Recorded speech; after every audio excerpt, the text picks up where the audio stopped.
Assalamualaikum warahmatullahi wabarakatuh. Perkenalkan di sini saya sebagai Jenderal Final Fatih. Ibu dengan Ibu siapa ya? Dengan Ibu Alfi. Dan Ibu Alfi. Jadi saya di sini akan menjelaskan tentang pendidikan kesehatan imunitas dan psikologi. Sebelumnya, apakah Ibu tahu pendidikan Penkes tentang imunitas dan psikologi tersebut? Tidak tahu. Jadi gangguan psikologi ada 3 macam, yaitu ada postpartum blues, kemudian ada depresi blues, ada depresi, kemudian ada psikosis. Terus postpartum blues adalah munculnya perasaan sedih pada wanita di masa awal-awal setelah melahirkan. Sedangkan depresi blues adalah kondisi mental yang serius yang dapat dialami ibu setelah melahirkan. Kondisi ini juga dapat menjadi kelainan depresi bonus jika tidak diobati. Makanya diobati ya Bu kalau misalnya ada gangguan ini. Kemudian tanda gejala dari postpartum blues sendiri itu ada perasaan yang sedih, kemudian ada tidak dapat mengasuh, ada perasaan yang tidak dapat mengasuh diri dan dirinya sendiri. Apakah Ibu ada gejala seperti itu? Tidak ada.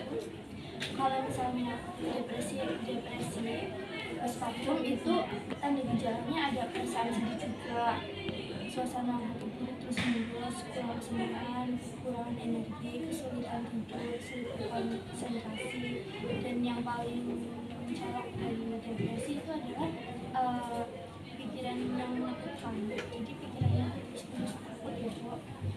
Kemudian setelah ada tanda gejala, ada juga perbedaan antara postpartum blues dan juga depresi postpartum. Kalau misalnya Ibu tahu nggak kalau depresi pasca persalinan itu dia saya sudah jelaskan ya Bu. Kalau misalnya depresi itu intinya lebih serius dan tidak dapat hilang sendiri. Kalau misalnya baby blues atau postpartum blues itu dapat hilang yang sendirinya paling sampai beberapa hari.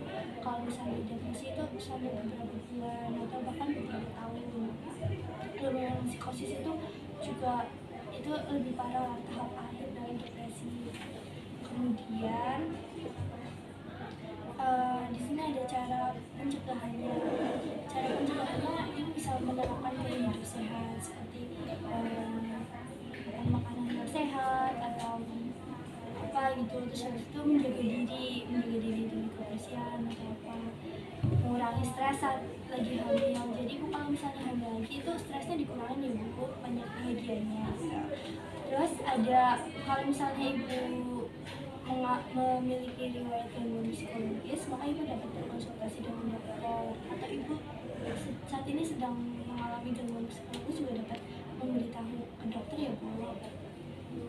Kalau misalnya Ibu terkena postpartum atau depresi blues itu ada cara mengatasinya, salah satunya dengan berolahraga. Jadi Ibu jogging setiap pagi itu juga dapat mengatasi depresi atau postpartum blues. Kemudian tidur yang cukup ya, kalau misalnya babynya tidur, Ibu juga harus tidur. Terus meningkatkan mood dengan media hiburan seperti scroll TikTok, apa yang Ibu suka, apa nonton drakor, terus kayak Ibu terus ada membiasakan mengutarakan perasaan itu jangan dipendam sendiri Bu. Ibu harus bisa kalau misalnya itu boleh curhat ke teman atau ke pasangan Ibu biar Ibu nggak stres sendirian. Dan ada teman sukses juga. Terus ada konsumsi makanan yang sehat Ibu, seimbang gitu Bu. Terus mungkin cukup sekian pendidikan kesehatan dari saya. Apakah Ibu paham? Paham. Bisa dijelaskan? Baik. Tadi kan ada 3 macam. Itu ada postpartum blues sama depresi postpartum sama satunya psikosis. Nah, yang postpartum blues itu merasa sedih. Terus yang ke depresi postpartum itu perasaan sedih yang terus menerus dan nantinya akan jadi gangguan jiwa kalau tidak diobati. Ya, sepertinya Ibu sudah paham ya Bu. Jadi cukup sekian pendidikan kesehatan dari saya. Kalau misalnya ada salah, Ibu bisa proses menjadi perempuan.